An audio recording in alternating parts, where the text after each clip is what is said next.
উত্তর দিনাজপুরের ইটাহারের নন্দনগ্রাম, যা আজ সকলের কাছে পরিচিত গুড়গ্রাম নামে। খেজুরের গুড় এখানে বিশ্ববিখ্যাত। শীত নামলেই এই গ্রামের প্রতিটি ঘরে শুরু হয় কাজ।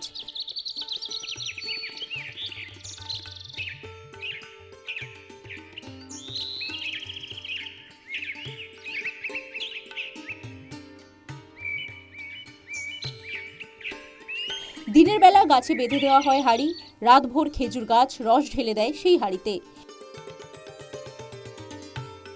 ভোরের কুয়াশা সরতেই কাঠের আগুনে ফুটতে শুরু করে সেই রস। ধীরে ধীরে ফুটে জন্ম নেয় খাঁটি নলেন গুড়ের অমৃত।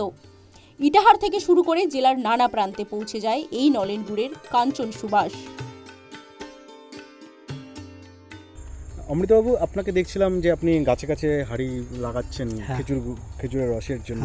কতটা খাটনি হয় আপনার? খুব মেহনত করতে হয়, খুব পরিশ্রম করতে হয়। এই ধরো প্রথমে গাছ ঝুড়তে হয়, তারপর একটা বেজে যায়, তখন হাঁড়ি টাড়ি লাগাতে লাগাতে সন্ধ্যা 5টা, 5:30, কোনোদিন 6টাও বেজে যায়। এত চাপ মালের, মানে সন্ধ্যা হয়ে যায়। হ্যাঁ, 25-30টা করে লাগাই আর কি। তোমার 60টা আমার গাছ আছে, আজকে 2 দিন লাগাই, পরের দিন আবার 30টা, ওই 30টা লাগাই।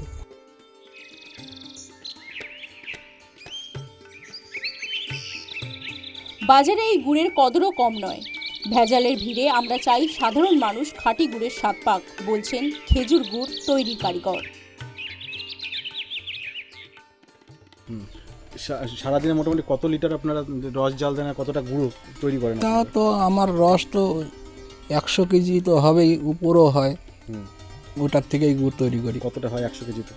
100 কেজিতে রসে তো 15-20 কেজি গুড় হবে। প্রতিদিনই কি 15 কেজি মতো গুড় বানান? বেশিও বানাই, 20-30 কেজি, 40 কেজিও বানাই। বাড়ির সকলে মিলেই কাজ করেন? সকলে মিলেই আমরা এগুলো কাজ করি। আমার বেটা আছে, আমার বউ আছে, বিটি আছে, আমি। লাভ হয়? আজ 20-22 বছর ধরে আমি এটা লাগাতার করছি। এই আছে আমাদের এই পাড়াতে আরও 2-3 জন আছে। 3-4 কোথায় যায় আপনাদের গুড়? নন্দনগ্রামের গুড়টা তো ইটাহার, রায়গঞ্জ, দুর্গাপুর, এই 2-3 জায়গাতেই বেশি যায়। আর এই জেলার বাইরে কোথায় কোথায় যায়?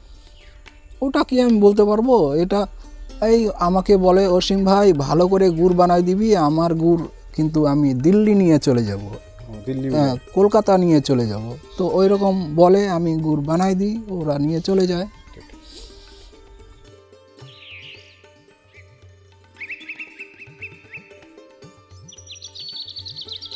শীতের ইতিহাস, ঐতিহাসিক আর আবেগের রসায়ন উত্তর দিনাজপুর জেলার ইটাহারের নন্দনগ্রামের নলেন গুড়।